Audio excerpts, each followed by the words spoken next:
범위가 훨씬 더 넓다라고 생각을 하시면 됩니다. 포괄적인 범위라고 생각을 하시면 되고요. 기업 구조를 크게 우리가 두 가지로 나눌 수가 있어요. 상기업이 있고 제조기업이 있습니다. 성격이 다르죠. 상기업과 제조기업의 성격이 다르다는 건 그 기업 안에서 이루어지는 그 돈의 흐름, 그렇죠. 회계 흐름이 틀리다는 건데, 상기업은 보편적으로 봤을 때 상품이라는 걸 매입을 합니다. 상품을 매입해서 판매를 하죠. 상기업은 상품을 매입해서 판매하는 과정에 대한 그 정리를 한다라고 생각을 하시면, 이걸 저희가 앞으로는 회계 원리, 실질적으로 회계 원리라는 표현을 쓰고요.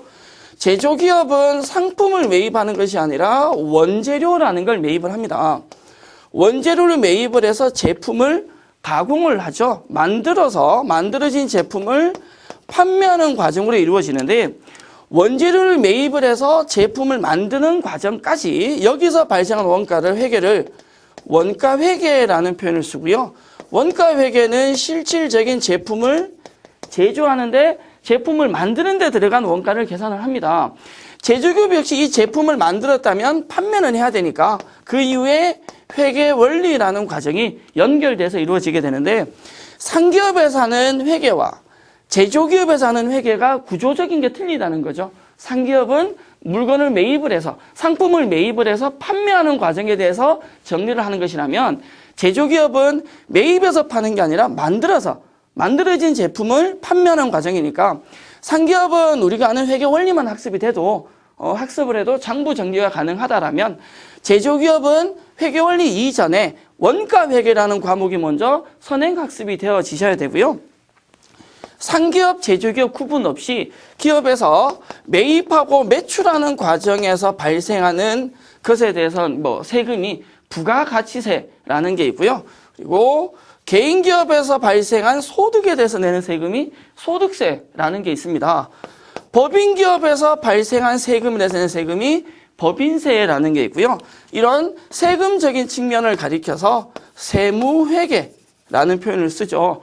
회계라고 얘기하면 가장 기본 작은 틀의 회계 원리, 제조기업에서 이루어지는 원가회계, 그리고 세무회계, 큰 틀의 세 가지로 나눌 수가 있고요. 물론 회계원리나 원가회계 이제 차후에 중급 재무회계 좀 이렇게 구분이 되어지긴 하지만 나누어지는데, 원가회계가 되건 세무회계가 되건 기타 회계 과목을 공부하는 데 있어서 가장 기본이 되는 틀이 바로 이 회계 원리입니다. 이번 학기에 여러분들과 제가 공부를 해야 될, 머리 맞대고 고민하고 공부해야 될 과목인데, 회계 원리 과목이 이제 정확하게 학습이 되고 틀이 잡혀져 있다면 다른 기타 과목들을 학습할 때도 굉장히 좀 편하게 도움이 되지 않을까 생각을 하고요. 그래서 재무회계 이제 큰 틀의 중급 재무회계 개념보다는 회계 이제 기초적인 개념을 잡고 저희가 다른 과목을 하기 위한 그 틀을 다지는데 좀 중심을 두고 이번 학기 강의 진행을 하도록 하겠습니다. 학기 중에 레포트가 2회가 제출이 될 거고요. 아마 공지사항을 통해서 전달이 될 겁니다. 레포트 제출 기간 내에 맞춰서 해 주시고요. 중간고사, 기말고사 시험이 2번 이루어지실 건데요. 시작을 얘기 드렸듯이 별다른 예습 필요 없이 복습만 좀 이렇게 해주시고 강의만 제대로 들으신다면 시험에 대한 부담 크게 안 가지셔도 될 것 같습니다. 강의 중에 혹시 궁금사항이나 문의사항 있으시면 언제든지 연락 주시면 메일 주셔도 되고요. 답을 드리도록 하겠습니다. 가지고 계신 저희 그 교재 프린트를 출력을 해서 보시면 1주차 회계 기본 개념이라고 나옵니다. 저희가 이제 1주차에서는 1강, 2강 2시간으로 나누어서 회계의 기본 개념과 회계의 기본적인 틀, 차후에 이제 우리가 강의 진행을 할 것에 대해서 좀 더 깊이 있게 설명을 드리도록 할 거고요. 좀 전에 저희가 이제 상기업과 제조기업의 어떤 그 구조적인 차이에 대해서 얘기를 했다면, 지금부터 본격적으로 회계에 대해서 설명을 한번 드려보도록 하겠습니다. 회계라는 것이 많이 어렵다고들 얘기를 하시는데 전혀 그렇지 않습니다. 공부 방법만 조금 달리하시면 충분히 쉽게 공부하실 수 있을 거고요. 하시기에 따라서 이게 되게 재미있다라는 느낌도 받으실 수 있을 거고, 저희가 이제 회계 교육을 많이 하다 보면 이 숫자에 약하신 분들이 많아요. 이 숫자 알레르기, 저처럼 이 영어 울렁증이 있듯이 숫자 울렁증이 있다는 분들이 참 많은데 회계가 숫자로 이루어져 있긴 한데요. 어려운 숫자가 아니라 계산기 쓰시면 편하게 하실 수 있습니다. 계산기 좋은 거 하나 사시고 농담입니다. 안 좋아도 됩니다. 여러분들이 한 번쯤은 가계부, 용돈기입장 서두에 그런 얘기를 드렸었죠. 현재 우리가 해야 될 회계는 예전에 북이라는 개념에서 벗어난 게 회계다라고 얘기 드렸는데 가계부나 용돈기입장이라는 게 있습니다. 가계부, 장부죠. 용돈기입장, 장부입니다. 단순하게 얘기를 해서 가계부를 쓰거나 용돈기입장을 쓰는 것도 북이라는 개념이라는 거죠. 북이. 자, 북이나 회계가 전혀 어려운 게 아닙니다. 회계가 북이고 북이가 가계부나 용돈기입장이라면 누구나 한 번쯤은 어릴 때 용돈기입장을 가계부는 좀 그런가? 용돈기입장을 한 번쯤은 써보셨을 건데 용돈기입장은 돈이 들어오고 나가죠. 기본 구조를 보면 뭐 날짜라는 게 있을 거고요. 그리고 내용이 들어가나요? 수입과 지출 그리고 잔액이 들어갈 건데 저도 제 기억이 맞다면 초등학교 때 한번 써봤던 것 같아요. 써보셨죠? 어느 날짜에 무슨 내용으로 인해서 돈이 들어오고 그렇죠? 돈이 나가고 남는 잔액을 쓰게 되는데 그 뭐 쓰다 보면 남는 게 없으니까 잔액 쓸 것도 없고 그러다 보니까 포기하게 되고 그렇게 많이 진행을 했었는데요. 이 용돈기입장을 실질적으로 이제 내가 쓰죠. 누가 보려고? 내가 보려고 씁니다. 용돈기입장의 기본적인 특징은 가계부도 마찬가지지만 내가 보려고 내가 쓰는 거니까 중요한 건 내 마음대로라는 거죠. 뭐냐면 용돈기입장이나 가계부는 정해져 있는 원리 원칙이 정해져 있는 잘 안 보인다 그죠? 원리 원칙이 없습니다. 정해져 있는 규칙이 없다는 거죠. 정해져 있는 원칙이 없다는 거죠. 그 말을 뒤집어 표현하면 뭐하다? 쉽다라는 거죠. 정해진 게 없으니까 내 마음대로 내 편한 대로 쓴다니까. 예를 들어서 우리가 회계라고 하는 건 기업이 있습니다. 회사죠. 이게 작은 회사가 되건 큰 회사가 되건 어떤 기업이건 돈의 흐름이 있습니다.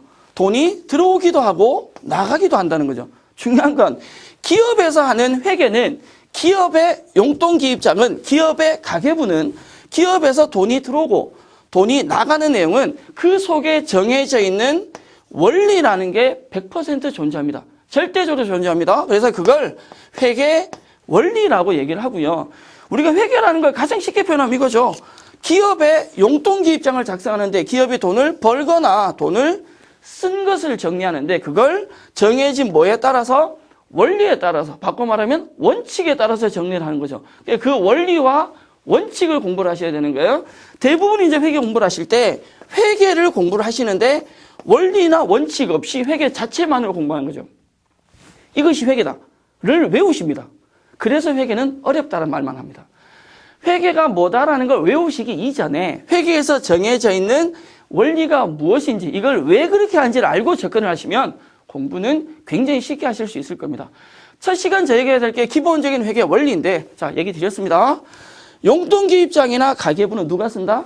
내가 쓴다. 누가 보려고? 내가 보려고. 내 마음대로. 그러나 이 기업에 대한 가계부는 용돈기입장은 내가 보는 것이 아니라 물론 나도 보지만 내가 아닌 기타의 많은 사람들이 봐야 하는 거기 때문에 그 속에서는 정해져 있는 뭐라는 것이 존재한다.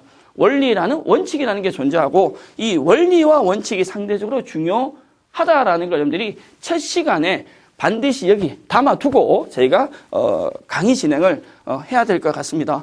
회계를 어려워하는 가장 큰 이유는 얘기 드렸습니다. 원리를 원칙을 모르는 상태에서 무조건 암기 과목으로 공부를 하다 보면 어려울 수밖에 없고요. 그 방법을 조금 벗어나셔야 합니다.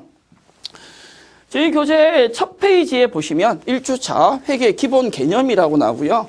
회계 뜻 그리고 회계의 목적에 대해서 정리가 되어 있습니다. 내용 한번 보시고 진행을 하도록 하겠습니다. 자, 이제 본격적으로 저희가 회계에 대한 공부를 한번 해보겠습니다. 자, 파이팅하고 하겠습니다. 1장 회계의 기본 개념이 나옵니다. 첫 번째 회계의 뜻 그리고 회계의 목적이 나옵니다. 회계의 뜻, 회계는 기업의 경영 활동으로 인해서 발생하는 현금, 상품, 기타 등등의 증감 변화를 일정한 원리에 의해서, 자, 있습니다. 일정한 원리에 의해서 기록 계산하는 계산 정리해서 얻어진 유용한 회계 정보를 기업의 회계 정보 이용자들에게 전달하는 과정이에요. 그래서 제일 중요한 게 일정한 뭐다? 원리라는 거죠. 일정한 원리. 일정한 원리 없이 내 편한 대로, 내 마음대로 정리하는 건 회계가 아니라 뭐다? 북이다. 우리는 북이가 아니라 더 고급적인 회계라는, 이런 회계의 궁극적인 목적이라고 한다면 회계의 가장 중요한 목적은 기업의 회계 정보 이용자들에게 합리적인 판단이나 의사결정에 유용한 정보를 제공하는 거다라고 되어 있고요. 이 정보를 제공할 때 역시 아까 얘기 드렸듯이 가장 중요한 건 뭐다? 원리다. 원칙이 정해져 있다라고 얘기를 드렸습니다. 그러면 회계에 대한 궁극적인 표현, 회계가 무엇이냐? 실질적으로 접근을 한번 해보겠습니다.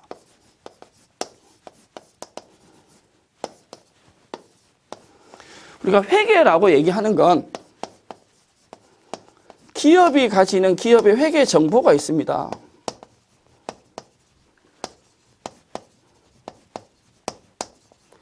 회계 정보 자체를 회계 정보 이용자에게 제공을 하는 거예요. 회계는 기업이 가지는 회계 정보를 회계 정보 이용자에게 제공을 한다? 자, 그럼 봅시다. 기업은 이제 우리가 이미 뭐 알고 있는 거고요. 회사죠, 회사. 상기업일 수도 있고 제조기업일 수도 있습니다. 회계 정보를 회계 정보 이용자에게 제공을 하는데, 그럼 과연 이 회계 정보가 뭐냐? 기업이 가지는 재화라는 것이 있고요. 또 채권이라는 것이 있고 채무라는 것이 있습니다. 재화, 채권, 채무에서 재화가 뭐냐고 물으면 가끔 묻습니다. 자, 여러분, 재화가 뭘까요? 무엇이 재화일까요? 라고 물으면 참 어렵죠. 회계에서 쓰는 표현인데요. 재화는 재물하고 화폐입니다. 재물과 화폐. 한마디로 말하면 뭐다? 돈이죠. 돈. 이건가? 이거? 돈. 그죠? 돈. 재화라고 하는 건 돈인데요. 회사가 가지고 있는 돈이 얼마냐? 재물과 화폐가 얼마냐라는 거와 채권이라고 하는 건 저희가 일반적으로 권리라는 표현을 씁니다. 권리. 그럼 채권이라는 건 뭐다? 받을 것이다. 받을 권리를 말하고요. 채무라는 건 뭐다? 의무예요, 의무. 줄 거. 다른 사람한테 줘야 될, 줄 거 이런 표현 아십니까? 네, 줘야 할 거, 지급할 거. 네. 기업의 회계 정보는 회사가 가지고 있는 돈과 받아야 될 거와 줄 것을 얘기합니다. 그러면 재화와 채권은 많을수록 좋고 채무는 뭐 할수록 좋다? 작을수록 좋은 거죠. 회사가 가지고 있는 돈이 얼마며 받을 게 얼마며 남한테 줘야 될 거, 지급해야 될 게 얼마다를 얘기할 때 내가 가진 돈이 100원이고 받아야 될 게 50원이다. 그럼 회사 전체 돈이 150원인 거죠. 150원 중에 다른 사람이 지급해야 될 게 20원이라면 회사의 실질적인 건 얼마 가치가? 130원이 된다라는 겁니다. 130원. 회계 정보를 제공할 때 제가 제 통장에 돈이 3억 있습니다. 부러시죠? 네, 3억 있습니다. 뭐 확인 못 하시니까 뭐 자랑이지 뭐. 난 좀 잘났으니까 3억 있어요. 죄송합니다. 네, 3억이 있는데 제가 은행 대출이 5억입니다. 저한테 대한 정보를 제공을 할 때 은행 대출 5억이 있다는 걸 얘기를 하지 않은 상태에서 3억만 얘기를 합니다. 떠들고 다니고 가는 거 난 3억 있다고. 로또 1등 조금 별로 안 부럽다고 3억 있으니까 라고 전달을 하면 그 정보는 잘못된 정보죠. 왜? 가진 걸 얘기했을 때 줘야 될 걸 얘기 안 했으니까 현실적으로 본다면 가진 돈이 3억인데 은행 대출이 5억이면 내 돈은 없다. 네, 불이웃돕기 도와주세요. 3억을 가지고 있을 때 5억이 대출이라면 실질적인 내 돈은 하나도 없는 상태가 되죠. 이거를 우리가 이제 다음 주차에 2주차에 강의해야 될 주 내용인 재무상태라는 표현을 쓰는데요. 회계에서 재무상태라는 걸 굉장히 많이 씁니다. 자, 뭐냐? 재무상태는 쉽게 표현하면 재무상태인데 상태. 자, 내 모습이죠. 내 꼬라지. 네. 재무라는 말이 실제로 좀 어려운데요. 이걸 쉽게 접근하면 이겁니다. 여러분들이 재무 상태 그러면 무슨 말인지 잘 모를 수 있습니다. 근데 재물 상태 그러면 이건 뭐 한 발 끝나는 거 아닙니까? 재물은 뭐다? 돈이죠, 돈. 회사 돈이 얼마가 있냐라는 거예요. 즉, 제 재무 상태는 통장에 3억이 있는데 은행 대출이 몇 억이다? 5억이다. 그럼 제 재무 상태는 뭐다? 꽝이다. 이 쓸데없는 재무 상태인 거죠. 제가 친해질 필요성이 없는. 그렇습니다. 회사의 재무 상태라는 것도 회사가 가진 돈과 지급해야 될 다른 사람과인 채무를 비교를 하면 재무 상태가 나올 건데 기업의 회계 정보라고 얘기 드렸어요. 재화와 채권, 채무를 정리를 해서 보여준다는 거죠. 누구한테? 회계 정보 이용자들한테 보여주게 되는데 이 회계 정보 이용자도 두 부류가 있습니다. 첫째, 내부 이용자가 있고요. 외부 이용자가 있습니다. 이용자가 내부는 회사 안에, 외부는 회사 밖에. 결론적으로 말하면 내부 이용자는 경영자를 얘기를 하고요. 외부 이용자는 투자자나 채권자를 얘기합니다. 그러면 내부 이용자한테 보여준 회계와 외부 이용자한테 보여준 회계가 틀리다는 건데, 다르다는 건데 뭐가 틀리냐? 내부 이용자한테 보여준 회계는 관리회계라는 표현을 쓰고요. 외부 이용자한테 보여준 회계는 재무회계라는 표현을 씁니다. 저희가 지금 뭐 좀 추가적으로 얘기를 드리자면 저희가 이번 학기에 해야 될 과목은 재무회계라는 그 과목으로 강의를 하지만 실질적인 내용은 그 기초가 되는 재무회계의 초석이 되는 관리회계에 좀 더 가깝다라고 생각을 하시면 쉬울 것 같고요. 관리회계와 재무회계의 기본적인 차이가 뭐냐면 관리회계는 모든 내용을 상세히 기록합니다. 10원짜리 하나 들어오고 나가는까지 다 정리하는 게 관리회계고요. 재무회계는 관리회계를 지나서 대략적인 결과를 정리를 하는 거죠. 벌었다, 썼다, 결과가 얼마다라는. 그래서 우리가 평상시에 작은 단위까지 돈이 들어오고 나가는 걸 정리하는 건 관리회계라는 표현을 쓰고요. 관리회계 이후에 이제 연말에 결산이라는 걸 해서 결과죠. 우리가 재무 상태가 이렇고 돈을 이만큼 벌었다는 경영 성과를 정리했을 때 최종적으로 밖에 보여지는 건 재무회계가 되는데 실제로 이제 관리회계나 재무회계가 같아요. 형태가 틀린 건 아닌데 이제 표현되는 방식이 조금 틀립니다. 얘기 드렸듯이 재무회계는 대략적인 결과만 나오니까 조금 요약되고 줄여져 있는 결과라고 한다면 관리회계 같은 경우는 모든 내용이 상세히 다 기록이 되는 거죠. 일단 저희가 이제 그 출석으로 점수를 계산을 하고 레포트로 점수를 계산을 합니다. 중간고사로 관리를 하고 기말고사로 관리를 하죠. 토론이나 기타 수업 참여도로 점수 관리를 하면 이런 세부적인 항목들에 대한 점수가 당연히 1차적으로 먼저 나올 거고요. 그렇게 정리하는 게 관리회계다. 세부적인 거 한다면 이제 학기를 끝마치게 되면 여러분들 학점이 이렇게 발표가 되겠죠. 제가 주는 선물입니다. 네. 학점이 이제 발표가 되고 나면 그 학점은 최종적인 결과가 되는 거죠. 그건 재무회계가 된다라는 거죠. 재무회계가 이루어지기 위해서는 관리회계가 당연히 선행이 먼저 되어져야 되고 관리회계가 이제 그 제대로 된 틀에 제대로 된 과정에서 정확한 회계 정보를 정확한 이제 이용자들에 전달을 했을 때 재무회계가 제대로 되어 있다는 거고 관리회계가 이제 잘못 이제 틀린 것으로 향하고 있다면 잘못된 마음으로 되고 있다면 재무회계도 같아질 수는 없다. 회계에 우리가 아는 기본적인 것이 가장 중요한 특징은 원리나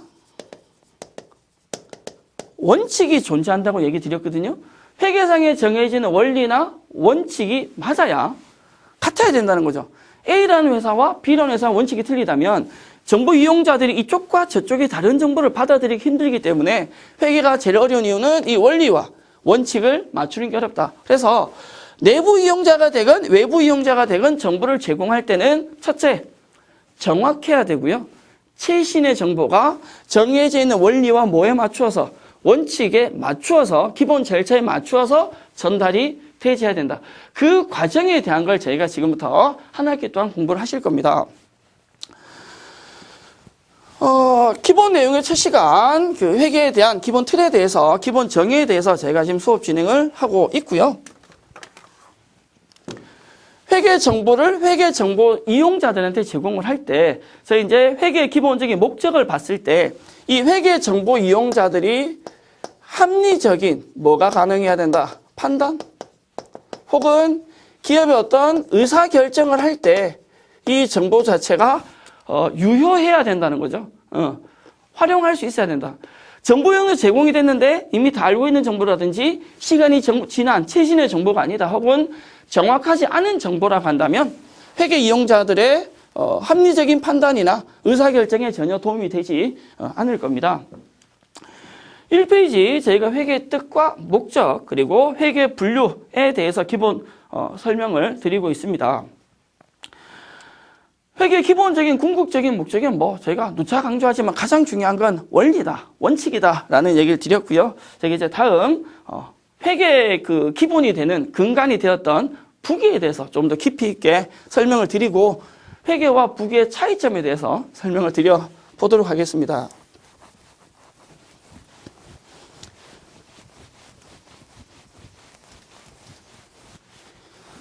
어떤 개념적인 차이가 있는 건 아니고요. 부기와 회계가 뭐가 틀리냐? 개념적인 차이보다는 범위적인 차이라고 생각을 하시면 돼요. 부기가 예전에 단순하게 이제 장부에 이제 기록을 하는 개념이라면 회계는 그 범위를 조금 더 포괄적으로 정리를 하고 세금에 대한 개념이 조금 추가되었다라고 생각을 하시면 됩니다. 회계 궁극적인 목적 자체는 크게 단어 두 가지죠. 기업이 가지는 회계 정보를 누구한테 제공을 한다? 회계 정보 이용자에게 제공을 한다. 이 틀 속에 관리회계라는 개념과 재무회계라는 개념이 있었습니다. 그렇죠? 이 회계 정보 안에는 재와 채권 채무 세 가지 설명을 드렸고요. 시간 두 번째 부기에 대해서 얘기를 한번 해보겠습니다. 부기. 자, 처음 얘기 드렸던 게 부기가 뭐냐라고 물으면 장부에 기록을 한다라고 얘기 드렸어요. 저희 교재 보시면 3번 부기의 종류. 첫째, 기록 계산하는 방식에 따른 분류가 있습니다. 부기에서 장부에 기록을 하거나 혹은 계산하는 방식에 따른 분류가 있는데 그게 두 가지 나오죠. 단식 부기가 있고 복식 부기가 있습니다.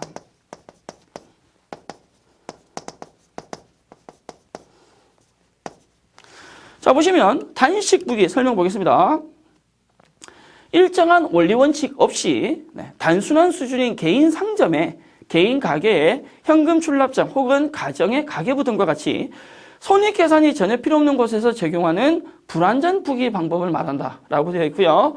복식 부기는 일정한 원리 원칙에 의해서 재화의 증감은 물론 손익의 발생을 조직적으로 기록, 계산하는 완전한 장부 기입 방법으로 대부분의 기업들이 적용하는 정규의 부기 방법을 말한다라고 되어 있네요. 우리 교재 단식 부기 줄 한번 꺼볼까요? 서두에 일정한 원리 원칙 없이라는 그 부분과 복식 부기의 일정한 원리 원칙에 따라라는 부분에 자, 밑줄 짝 기억해 두세요. 부기를 기록하는 방식, 기록 계산하는 방식에 따른 분류를 할 때 단식 부기와 복식 부기라는 것이 있는데요. 단식 부기는 우리 교재 봤을 때 일정한 원리 원칙이 없다?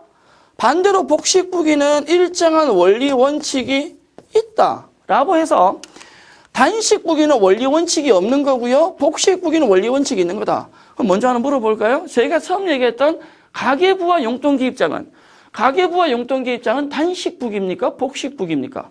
원리 원칙이 있다라고 했어요? 없다라고 했어요?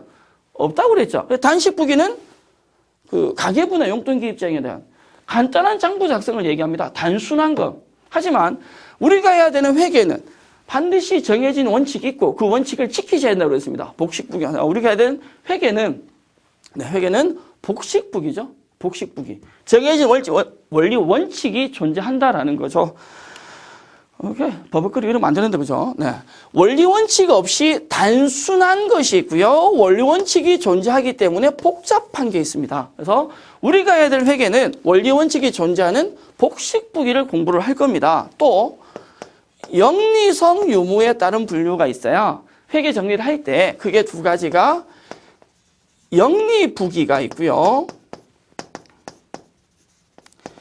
비영리부기가 있습니다. 영리성을 갖추고자 하는 영리부기는 보통 이제 기업에서 하는 영리 목적이죠. 영리라고 하는 건 이윤추구 아닙니까? 기업의 단기순 이익, 벌은 돈이 얼마냐, 수익이 얼마인지 계산하는 게 영리부기고요. 영리와 관계없이 비영리적인 거, 이거 정부기관이나 혹은 공공기관, 학교, 그다음에 비영리 민간단체 많죠? 사회복지공동모금회 이런 곳에서 하는 회계가 바로 비영리 부기가 됩니다. 목적이 틀리다는 거죠. 비영리 부기는 단순히 이제 장부 정리만 한다라면, 말고 단순한 것은 아니지만 이익 추구가 목적이 아니라면 영리 부기라고 하는 건 돈을 벌기도 하고 쓰기도 했을 때 벌어는 이익이 얼마인지 정확하게 계산하는.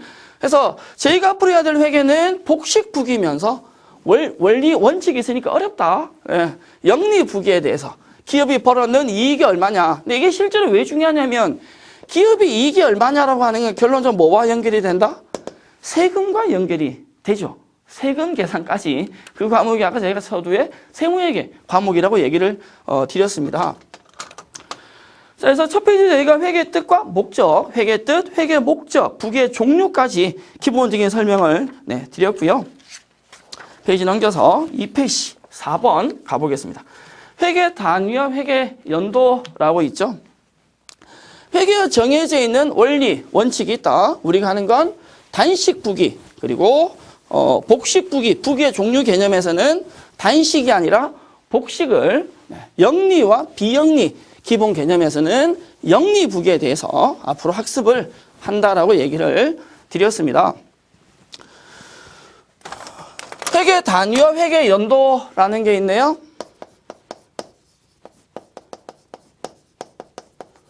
회계 단위라는 것이 있고요. 회계 연도라는 것이 있습니다. 회계 단위와 연도는 같이 공부를 하시고 차이점이 조금 존재하겠죠. 회계 단위라고 하는 건 기업이 가지는 장소적인 범위를 얘기합니다. 가장 쉽게 표현하면 기업들이 본점이라는 개념이 있고 지점이라는 개념이 있습니다. 장소가 틀린 거죠. 본점과 지점이라는 표현을 쓰기도 하고요. 뭐 이를테면 이런 경우도 있어요. 제조기업이 있는데 제가 뭐 이렇게 얘기할까요? 요 분필꽂이 얘를 만들어 파는 회사가 있습니다. 얘가 최첨단 분필이고요. 굉장히 비싼 겁니다. 이걸 만들어 파는 제조기업이 있을 때 공장이 있다는 거죠. 공장에서는 이 제품을 뭐 한다고요? 만들어요. 만들면 각 지역마다 얘를 판매하는 영업소가 있어요. 영업소가 있다면 영업사원들이 있겠죠. 영업소에서는 이걸 판매하니까 만드는 것과 판매하는 것의 의미는 틀리죠. 만드는 곳에서는 무슨 회계를? 만드는 회계를 합니다. 원가 회계. 영업소에서는 판매하는 회계를 하죠. 그죠? 회계 원리. 그죠? 판매하는 것에 대한. 그러면 제조기업에 대한 본사죠, 본사. 본사는 만드는 것도 아니고 판매하는 것도 아닙니다. 만들고 판매하는 과정에 대한 지원적인 업무를 하는 거죠. 그럼 내가 어디서 회계를 하느냐에 따라서 공장으로 가느냐 아니면 본사에서 엉덩이 붙이고 일을 하느냐, 영업소에서 발에 땀나도록 뛰면서 일을 하느냐에 따라서 어떤 회계 업무를 똑같은 회계라고 하더라도 똑같은 회계식에서 일을 한다 하더라도 틀릴 수밖에 없습니다. 그렇죠? 그것이 바로 장소적인 범위라는 거예요. 어디서 하느냐, 이게 장소적인 범위고요. 장소적인 범위보다 중요한 건 회계 연도인데 회계 연도는 다른 말로 회계 기간이라고도 합니다. 회계 기간이라고 하는 회계 연도는 장소적인 범위가 아니라 기간적인 범위고요. 기간적인 범위에 이제 회계 연도는 에서까지라는 게 존재하게 되는데요. 저희가 이제 뉴스가 되건 일반적인 신문이 되건 단기 순이익이라는 표현을 이제 많이 들어보셨을 건데, 이익이죠, 이익. 기업이 발생시킨 이익인데, 그냥 이익이 아니고 순수한 이익인 거예요. 순수한 이익. 그럼 이게 언제 발생한 거냐? 단기라는, 이게 회계 기간입니다. 당의 기간이라는 표현을 쓰는데, 기업의 회계 연도라 부르는 회계 기간은 에서까지라는 게 존재하고요. 에서까지라는 개념에서 1월 1일, 요걸 시작 시점으로 봅니다. 이걸 기초라고 얘기를 하고요. 당의 기간의 처음이라는 표현을 써요. 12월 30일, 빼먹군요. 12월 31일을 기말이라고 해서 단기의 끝을 얘기합니다. 그래서 회계기간의 회계연도는 에서까지인데, 자, 방금 1월 1일부터 12월 31일을 단기라고 그랬습니다. 당의 기간. 작년을 전기라고 얘기합니다. 내년을 차기라고 얘기합니다. 그래서 기업은 계속성의 원칙이라는 게 있죠. 작년에 하던 기업의 재무 상태가 돈이 회사가 이만큼 있었다? 그럼 이게 올해 그대로 연결돼서 올해도 우리가 열심히 일합니다. 돈 많이 벌죠. 그럼 그 재무 상태가 내년 2월 되면 내년 또 열심히 일하는 거죠. 그렇죠? 계속 연결되는 기업 구조인데 단기라는 개념이 기초에서 기말까지 한 주기라는 거죠. 자, 결론적으로 말하면 이렇습니다. 기업이 가지는 단기 순이익이라는 건 언제부터? 언제까지요? 1월 1일부터 12월 31일? 바꿔 말하면 기초에서 언제까지요? 기말까지다. 이걸 조금 더 이제 구체적으로 하면 전기 다음부터죠. 전기 다음부터 차기 이전까지요. 작년에 우리가 이제 영업을 한 것에 대한, 경영을 한 것에 대해서 결산이란 걸 할 겁니다. 올해도 결산이란 걸 하겠죠. 그래서 전기 결산과 차기 전에, 단기죠. 결산 이전까지가 보통 우리가 단기라는 표현을 쓰는데, 보편적으로 이 단기라고 하는 건 6개월 또는 1년이라는 기본 기준을 제일 많이 씁니다. 저도 뭐 그렇게 예를 들었지만, 모든 기업들이 기초에서 기말까지 한 주기를 6개월이나 1년을 제일 많이 쓰는데 방금 제가 표현한 게 6개월이나 1년입니다. 가 아니라 6개월 또는 1년을 제일 많이 쓴다라고 얘기했어요. 이게 회계 기준에서 정해진 건 없고요. 저희 교재도 그런 표현이 나오는데 회계상에 정해진 건 회계 기간은 1년을 초과할 수 없다라는 기준밖에 없습니다. 1년을 넘지 않는다면 6개월 써도 되고 1년을 써도 된다? 10개월 해도 된다는 거죠. 대신 다른 모든 회사가 다 1년인데 나 혼자 10개월. 그건 조금 부끄러운 거죠. 틀리니까. 관계는 없다라는 거야. 정해진 건 1년을 초과할 수 없다라는 기준밖에 없습니다. 여러분들이 저희가 회계를 할 때 이 단기라는 개념, 이게 이해가 되시셔야 단기 순이익이 정리가 되겠죠.